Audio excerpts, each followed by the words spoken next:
We are live in the studio. Hello, Whitworth University and outsider listeners. This is your boy Dylan Reyes. And this is Aikamichi. And we are two friends sitting in the studio right now. We're back. Well, actually, I'm not back. I was here the whole time. Yeah, I was gone.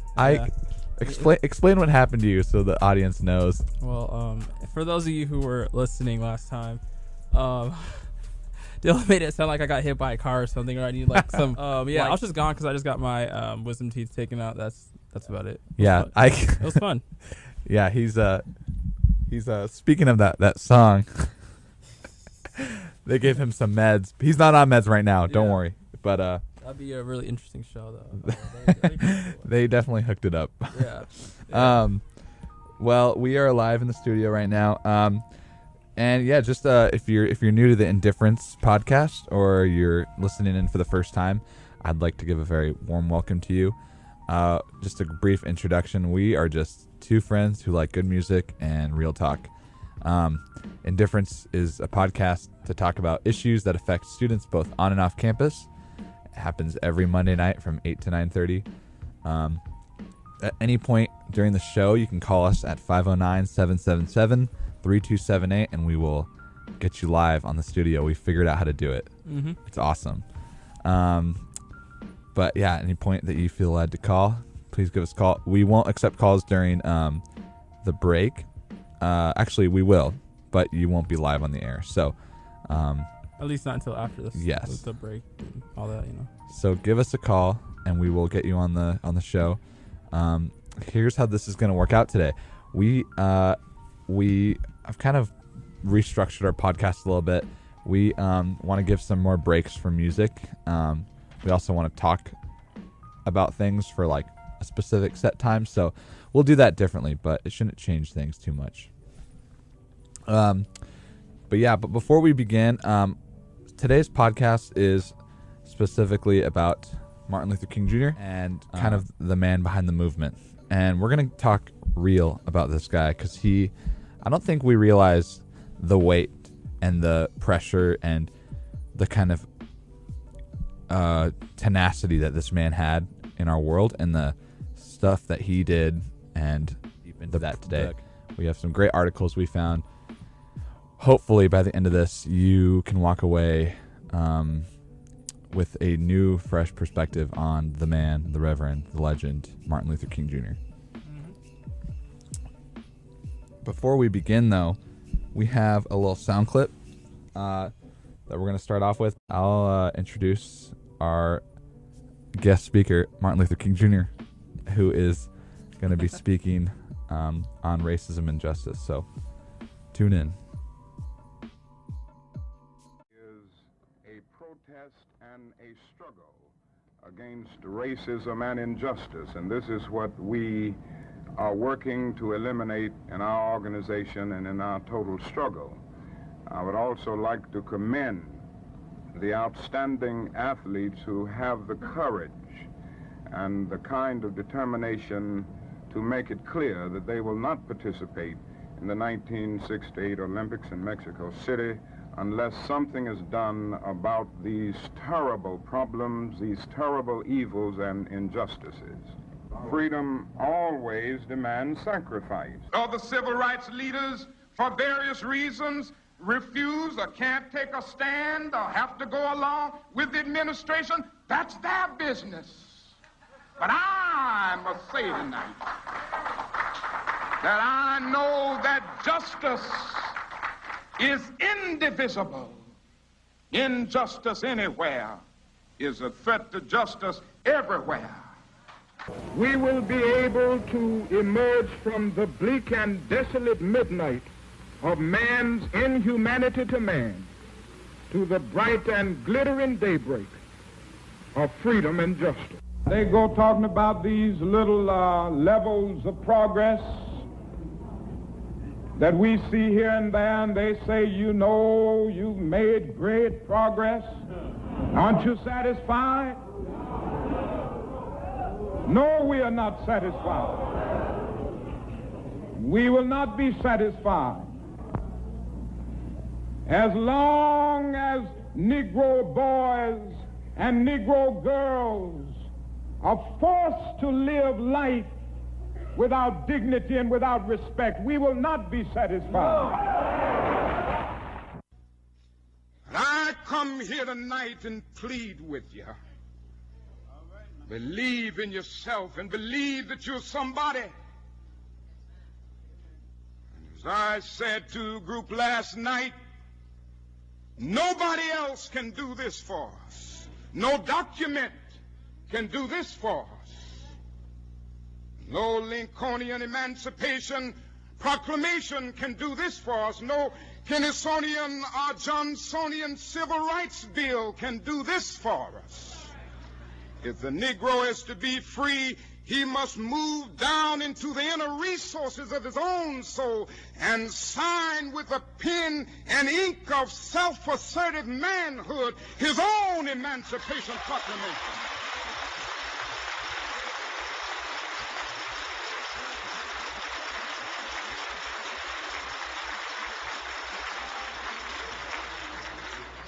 Don't let anybody take your manhood.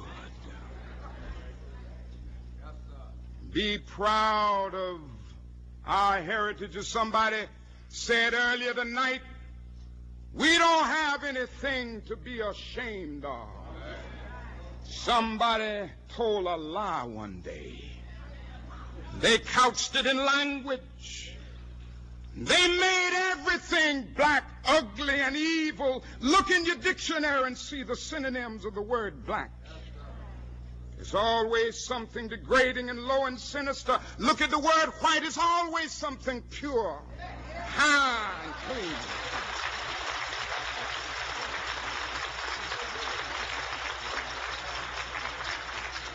But I want to get the language right tonight.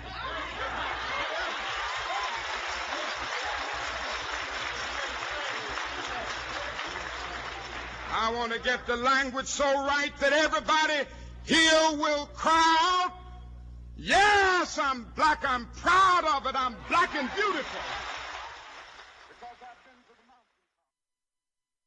Yeah, so that's kind of the kickoff to our show.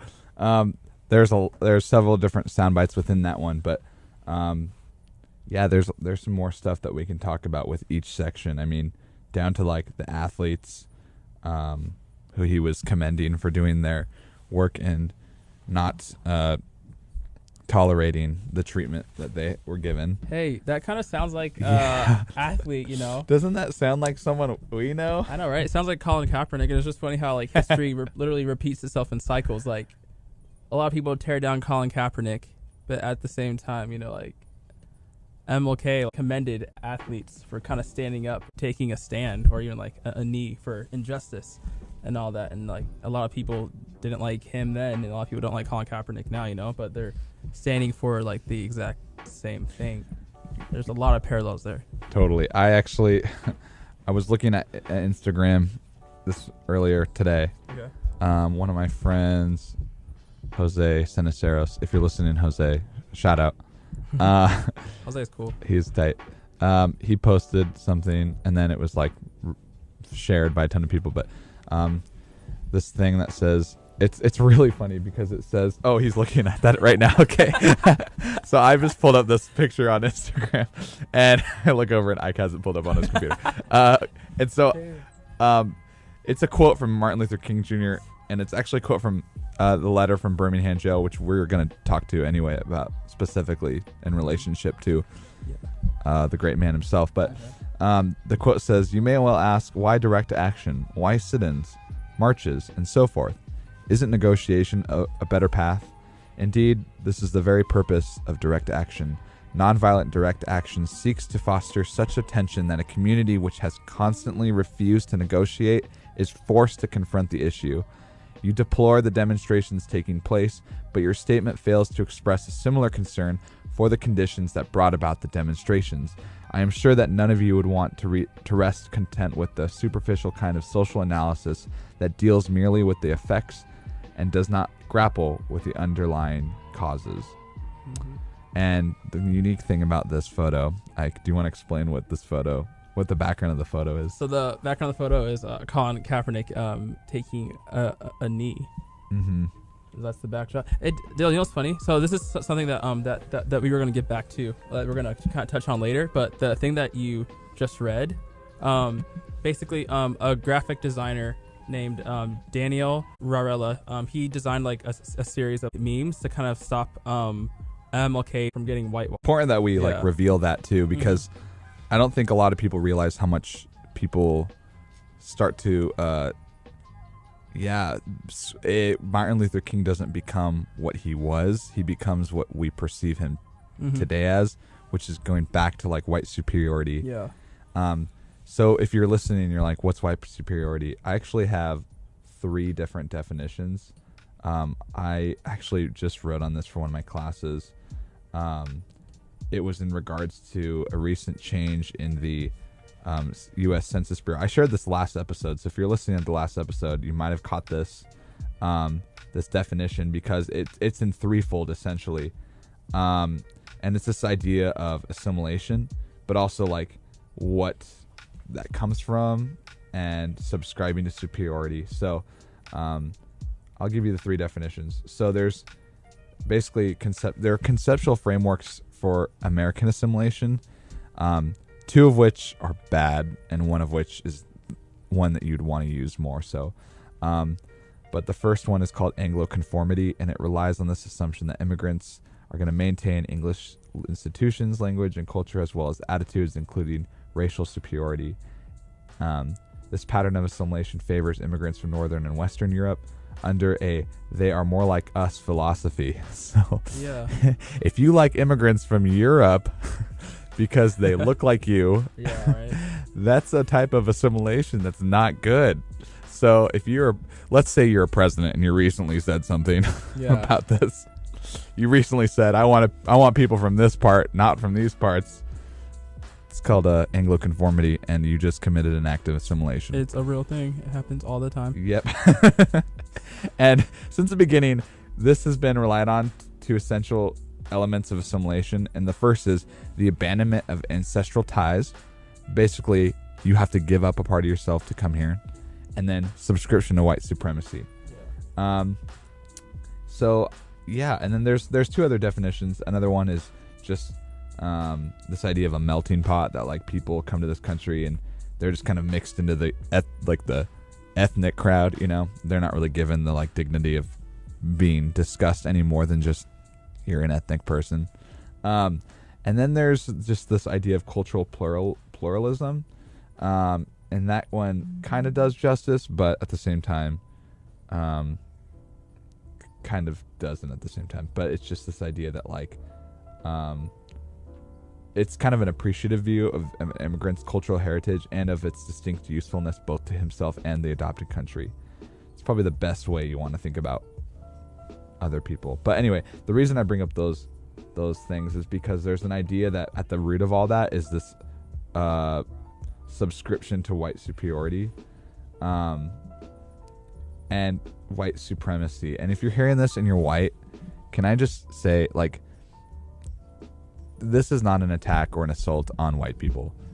This is an awareness of how much people have to prescribe to white culture and the white race, specifically in America, because we're like, there's a lot of white people here. And it makes up the majority because they're also the people that hold the power. So it's also about kind of knowing, like, even though it's a negative history, like all groups of people like own negative history, but it's also like, just in this case of white supremacy, it's also about just like knowing more about that history and knowing how you can do stuff to avoid it, and also call that out instead of maintaining the status quo. Because like if you're just indifferent about stuff, you're maintaining the status quo. And MLK said that it isn't the people who outwardly hate are the most dangerous. The most dangerous people are the ones who are indifferent, or the words he used in his letter was actually the word moderate. So so that's just like something that I think it would be, if you're listening to this and you have always thought of MLK Day as this like great hero day, You got to think again, because this guy was not a hero in his time. People did not like him. He was the most hated man in America. He was, and we'll get to that specifically too later with an article that we found about, written in the New York Times, titled "The Most Dangerous Negro," and we'll talk about like how did people perceive him then versus how we, in our white culture, have like basically restructured this guy. Okay, to add to that, this is just more quotes from Daniel Rarella. But before I read what he said, Dill, remember the meme that we saw on Instagram about people who disparaged Colin Kaepernick going on Twitter and posting MLK quotes? Oh yeah. So like that reminds me of that a little bit. But back to what he said. He said, I saw those same Facebook friends suddenly posting quotes and memes about love and peace from Martin Luther King Jr. My first thought was, oh, so it's okay for you to quote MLK and care when police officers die, but not when others die at the hands of police brutality? The selective compassion really rubbed me the wrong way, as well as people trying to promote love and peace through Martin Luther King Jr. without talking about the racial and economic justice he championed. And so he also said, as a graphic designer, I wanted to shatter this false image of a Martin Luther King who everyone loved, never got arrested, was universally popular, and made zero privileged people feel uncomfortable or angry enough to want to kill him. Reminds me of that. Just sorry, it keeps going back to Kaepernick. Like this guy it's now. The same thing. We don't. It's like we don't think of the same standards when we look at Colin Kaepernick, but we will gladly post something great about MLK. Right. Yeah. And I'm like, he probably would have disrupted a lot of white culture. Yeah.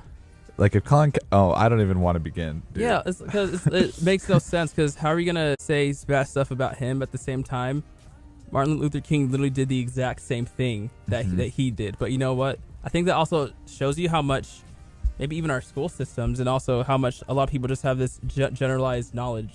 I guess maybe this like weird whiteified knowledge of MLK. Yeah, and let's not like forget about the fact that also MLK,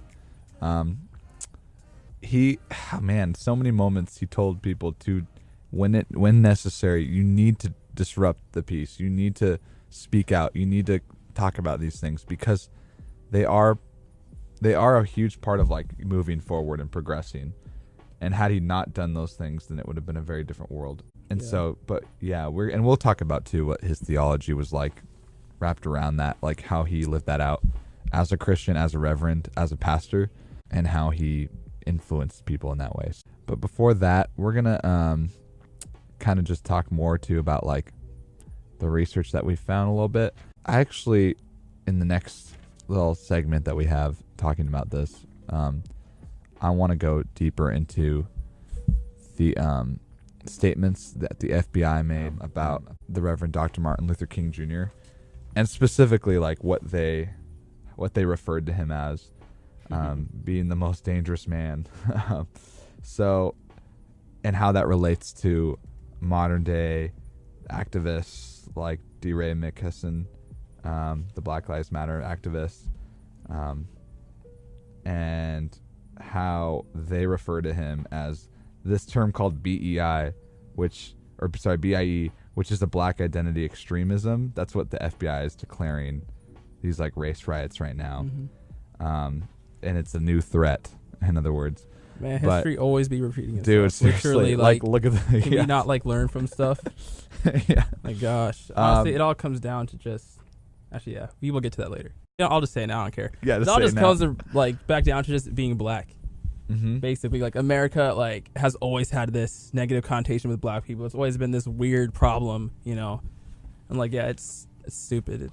And this like idea. These are all like, the funny thing is like this is, I nailed it on the head, because like even a former FBI agent told news outlets like basically it's just black people who scare them. That's what it is. They don't want to like confront the issues or maybe talk about the systems of poverty that have created these situations, or the kind of unjust economic system that has put people into these positions where they have to yell, where they have to scream, where they have to shout, because it's the only thing that they can do to get the attention and can like move forward. But apparently it's called black identity extremists, and if you do that, then you're a violent threat to the United States.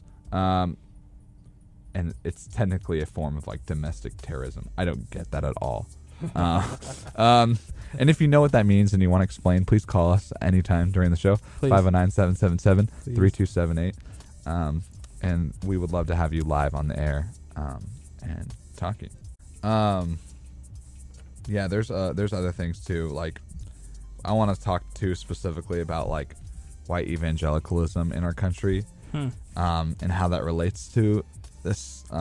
Because a lot of white evangelicals like to link MLK and be like, he was on a white evangelical. He was an evangelical.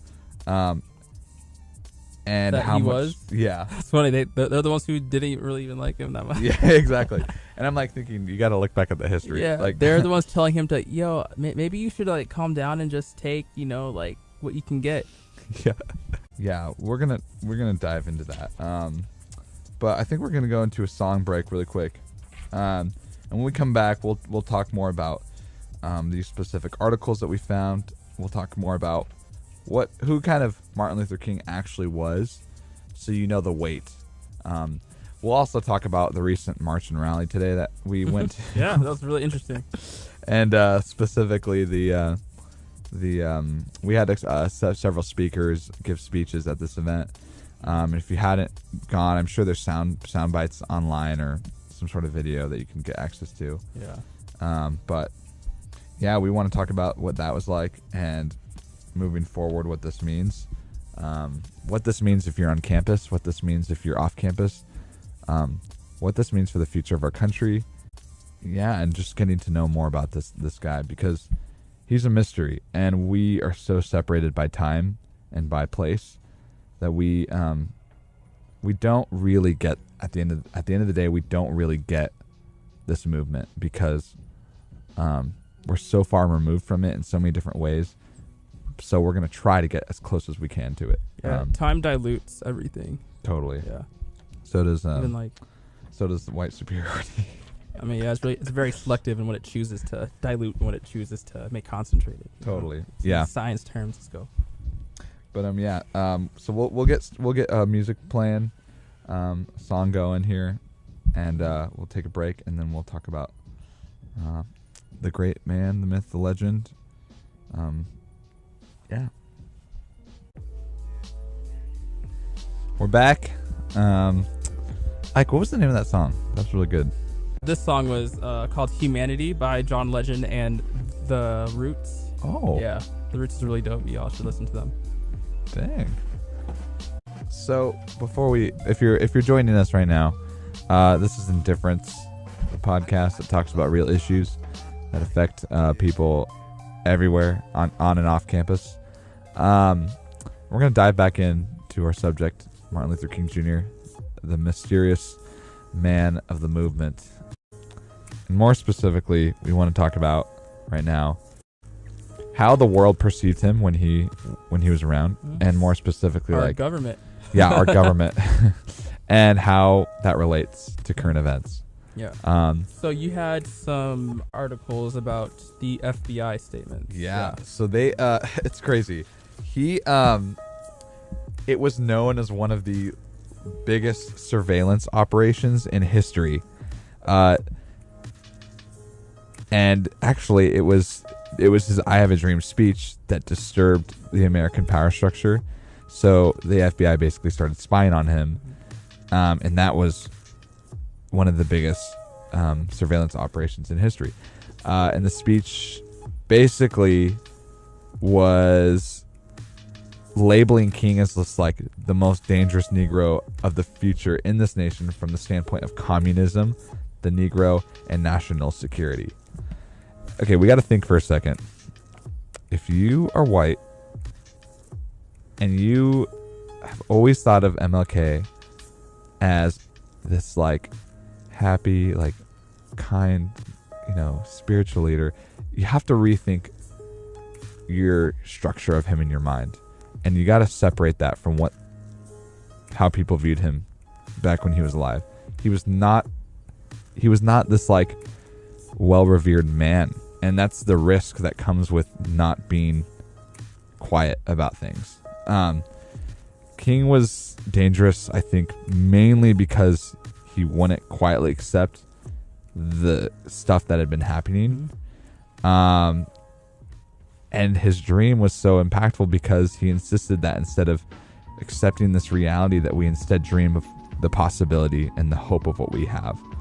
And that's like the reason why that scares a lot of people. The reason why that scares a lot of politicians is because it's not political. That's the thing, is it's a movement. It's a movement of a mass group of people changing history. And for those who have had the power over history, that's scary. That's threatening, you know? Because like, think about it. You have a man, and not only that, a black man in the 1960s challenging the status quo. And people in power don't like to go at that power easily, whether they're aware of it or not. I guess waking up people to fight back and not accept the things that have been done to them. It's crazy how much this affects, though, our future and our kids' generation and our kids' generation. It's going to continue. I have a quote from President Obama, actually. He said that there's a reason why so many who marched that day and in the days to come were young. For the young are unconstrained by habits of fear, unconstrained by the conventions of what is. They dare to dream different and to imagine something better. And I'm convinced the same imagination, the same hunger purpose serves in this generation. And these, I mean, you can see this too and now, especially when we think about like civil rights, like, and how that translates to our world today. We have the LGBT movement, we have the women's reproductive rights, we have feminist movements, we have new age feminist movements, not first wave, which only looked at white women, but like second wave, which like actually thought, maybe there's also women of color who are struggling way worse than we are. And like, we're becoming more and more aware of these issues. And I think recently, like DACA and Dreamers and these leaders in these movements who have been pushing good stuff. Shout out Kata, shout out Lacey, shout out any other leader on campus who's been doing stuff like this. I'm just shouting out people who are part of the dream. Yeah, shout out Sada. Yes. And basically, we can pull from this for a number of reasons, because we can acknowledge that King was not so much a political leader as he was just a leader who shook up the political realm. And presidents were afraid of him. Governors were afraid of him. Although they wouldn't openly admit it, probably. This guy had so much influence, and it moved so many people. But they also, because of that, referred to him as the most dangerous man, and kept him in that constraint. I want to bring this now back to like now. And so there's another article called FBI Warns of New Threat of Black Identity Extremism. Talked about this earlier. And the sub quote is, "It appears to be a newly invented term." And this is written actually in October Extremism. 2017. Yeah, extremism. That's what they call you not quietly accepting what is.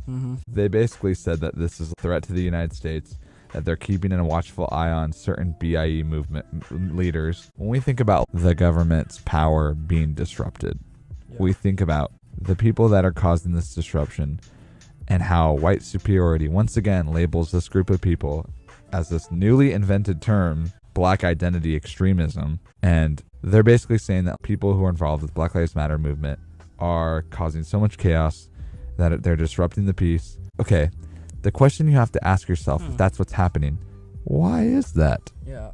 Also, the implication here is that having a black identity, being black, is bad.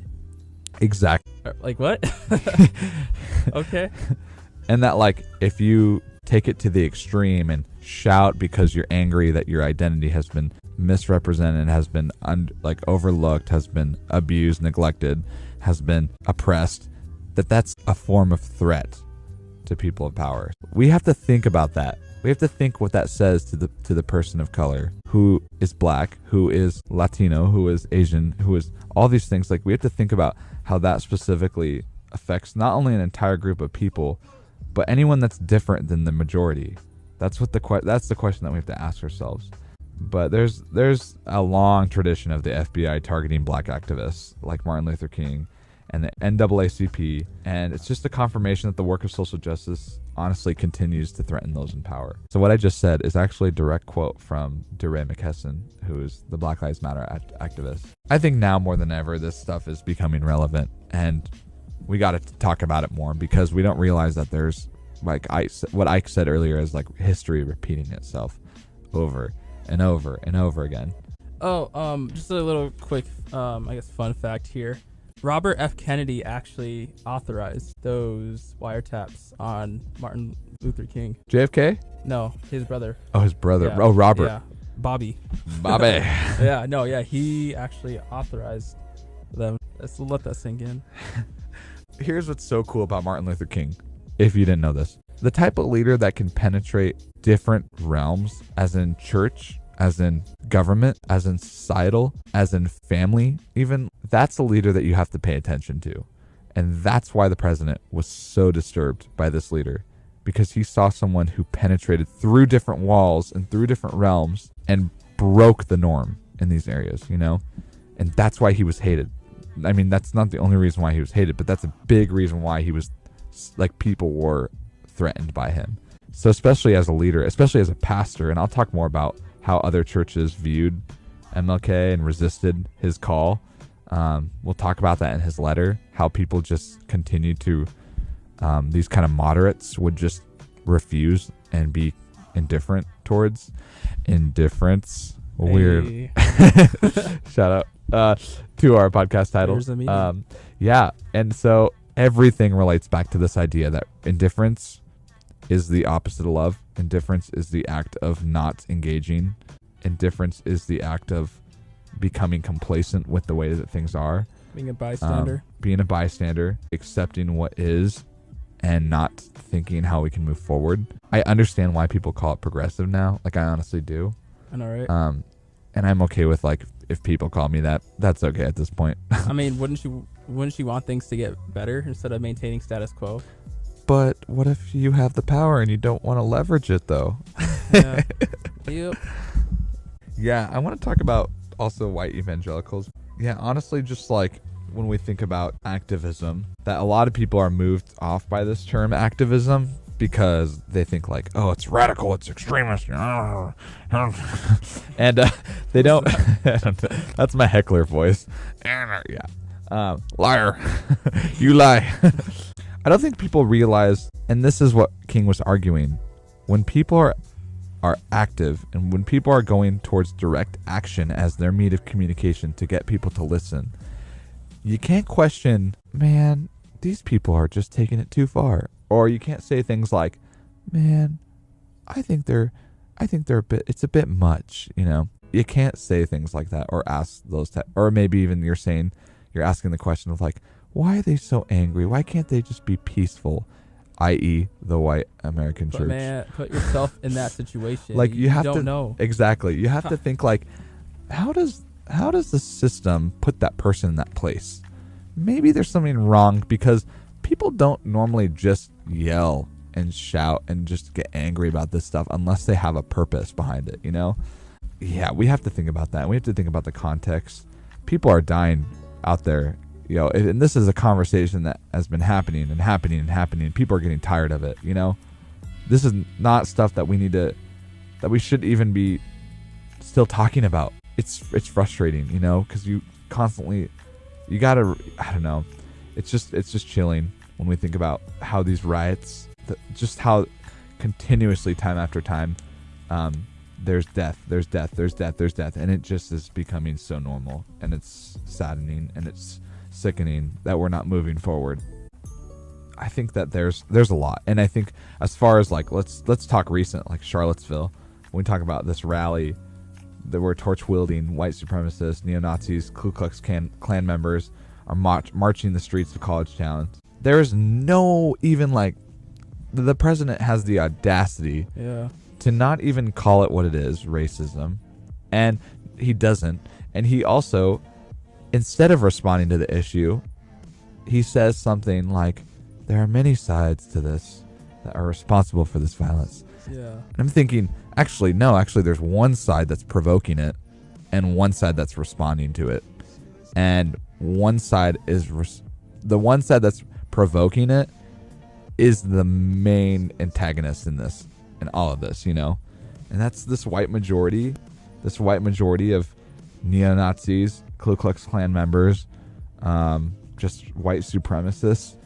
It was funny, like literally all these people came out of we all knew that these groups were here, but all these people literally came out of the freaking woodwork. Yes. As soon as Trump comes out for president and people have the audacity to, one, back him up, and two, act like no racism, and that all these groups have become more vocal and are now more direct in their approach, I just don't see how people don't see that correlation. These groups were there, they weren't really making that much noise. As soon as someone who, sides with their ideals and, encourages them to kind of speak out or whatever, came into play. So that's kind of just a thought that I just had right now, Totally. There's a correlation there. Stop justifying and start being objective and look at this stuff. Yes. All the evidence is right there. At some point, you gotta be wondering if you're just choosing not to see this, because it's kind of, all this stuff is becoming more apparent. Mm-hmm. And this goes back, we had a session too about the media and how sometimes in the media there's portrayals of groups of people, and the media has a strong influence on either supporting these issues or casting a dark shadow on these issues. And I'm thinking too, back to how the news will try to attach things onto, attach labels or ideologies onto people when they find out that they're a POC or that they're Black Lives Matter person. Yeah. There's this report that stated that Micah Johnson, who shot at police officers during a July 2016 Black Lives Matter march in Dallas, Texas, was influenced by Black identity extremist ideology. And so they attach this label onto this guy. And then that messes up so much stuff, because then it totally degrades movers. It totally degrades these leaders in this movement, and the work that they've been working so hard to obtain and trying to be heard, but the media is reflecting it in such a poor way. And with it, we see this all the time. We see this whenever someone gets when someone gets shot at, we think about the media is really good at being well, what was their race, and as if that's proving more of a point. There's a lot here that I think we can look into, especially when we think about Charlottesville, Ferguson, specifically these riots and these police versus groups mentality, where it's really easy to be well, not all policemen are bad. Well, true, but at the same time, that's deflecting. Yes, you can't. What? That's not the point. The point is that they're having to be put through this process anyway. So what I wanted to talk about was how, you talked about how MLK is whitewashed.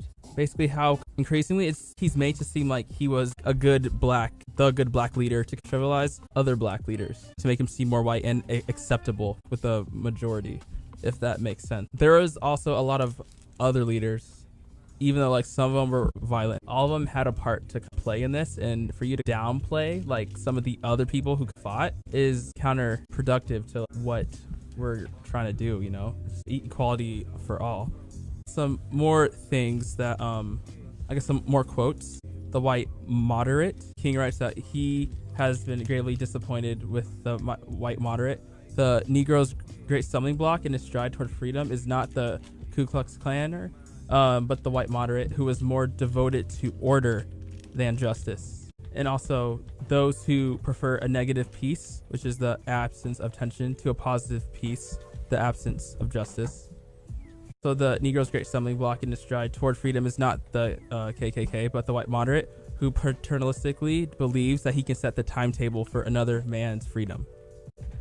Dang, that begs a lot of questions too. With if you think you're good just posting quotes about MLK, you got to think again. There's more to be done. Yeah, there is a lot more to be done.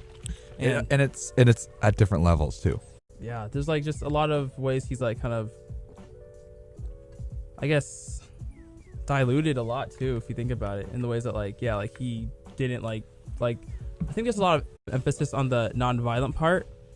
I don't know how to say this well on that part, and how that was the only thing that he was about, and that all he preached was love and stuff. We don't really like see like the human behind it. Like he was angry about stuff, you know, like he had emotion, he had passion, he had a fire for justice and quench injustice as well.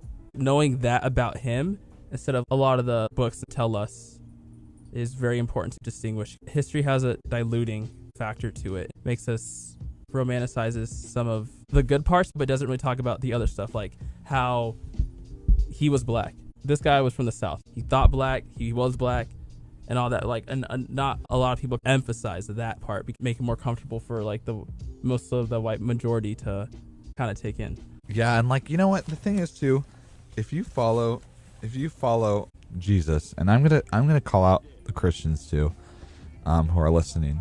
If you follow Jesus, and you don't agree with MLK, as far as or you just don't see him as this type of person who is a nonviolent, angry leader in the movement, you have to really rethink your theology, because what does that say about your theology regarding Jesus? Literally the exact same. Who is when we think about nonviolent leaders who were angry about the way systemically people were being treated, Jesus is an exonerator, guys. Like, he's a person who takes people and frees them from oppression. And I don't think he just limited that to like a spiritual oppression. I can't believe that. Like, if I'm going to be a Christian and think seriously about my faith, I have to think about what are the other systems of oppression that Jesus influences people to pull others out of. And I think, like, systemically, when we think about the woman at the well, the society outcasted her, but Jesus broke the oppression cycle by saying, I'm actually going to look into your eyes and see you as a human, and I'm actually going to acknowledge this in action. And you know what? He did that privately. He also did that in front of people. So there's not this distinction between, oh, well, I'm a good person in my private life. Like, I do believe that in my private life. That's great, but if that doesn't like have direct action, if that doesn't have direct action, then you're not really doing stuff, you know. It's okay to be scared, but if you're gonna call yourself a Christian, you have a duty, you have a right to call out. Don't stay silent about that stuff. Other people are gonna see you and they're gonna be like, is this what it means to follow God? Chill and be okay with how things are, and be too scared to really make lasting change in this world that we live in. Like, you got to do something about it, you know? There's more than just being a moderate Christian. Yeah, it's more than just the Facebook post or just nodding and agreeing and just talking about how great discussions are needed. Yeah, that's cool. We all get that. I feel like that happens too much about this stepping into brave conversation and being courageous and stuff. Yeah, cool. Courage. That is literally like not even a step. That's like just peeking into the door. We got to start actually going into that and doing stuff. Yeah, start pressuring things. Pressure administration. Be practical about it. Pressure. Yeah. You know, if you feel like something isn't being done at your university, if you're listening to this and you go to a university where things aren't being done, or you're noticing a group of underrepresented people being not poured into or not feeling the effects even thereof of an administration's duty, which is to support and exonerate all students. But if that's not happening at your place of study, of your education, you have the ability to pressure and don't get scared at administration. If you're listening to this, pressure isn't an attack. It's just asking you to be doing what you have told yourself and have told us as students that you were going to promise to do. I mean, everyone like praises constructive criticism. That's at its simple like parts. That's what that is. It's constructive criticism. Don't take it personally. You're there to serve the people, because without the people, you wouldn't even have an institution in the first place. Yeah, you know. And you know, as a student, if you're a student and you're listening, and you have to know this, you have so much power and influence, and you can't let anyone limit that. Especially as a student, you hold a lot of power. I don't think we realize that, and it's important that we know that moving forward, and to kind of enter into these conversations boldly, instead of being shy about them, instead of using our experience as like I felt that, and I don't want to hurt anyone's feelings. Well, it's kind of too late for anyone's feelings of being hurt. Feelings have been hurt. Yeah, like they've literally been hurt for like, they've been hurt for a while. So 16, 19, you know, even more than that. Yeah. And like things aren't in their most perfect state right now with like the way things are, like your university or your job or like whatever. Things in this world aren't in their most perfect state. It hasn't unlocked its full potential yet. Yeah. So let's keep pushing to make things better. That should be one of the foundations of it all. Let's keep evolving. Let's keep improving, you know? Yeah. Don't settle. Don't settle for just letting injustice affect the people that you know and care about. There's got to be more than that, you know? But yeah, we're gonna move into a song break for a second. So if you're listening and you need to call in or want to call in at any point, please give us a call. We'd love to hear your thoughts on tonight. We'd love to hear what you think about the man, the myth, the legend, and the mysteriousness of MLK.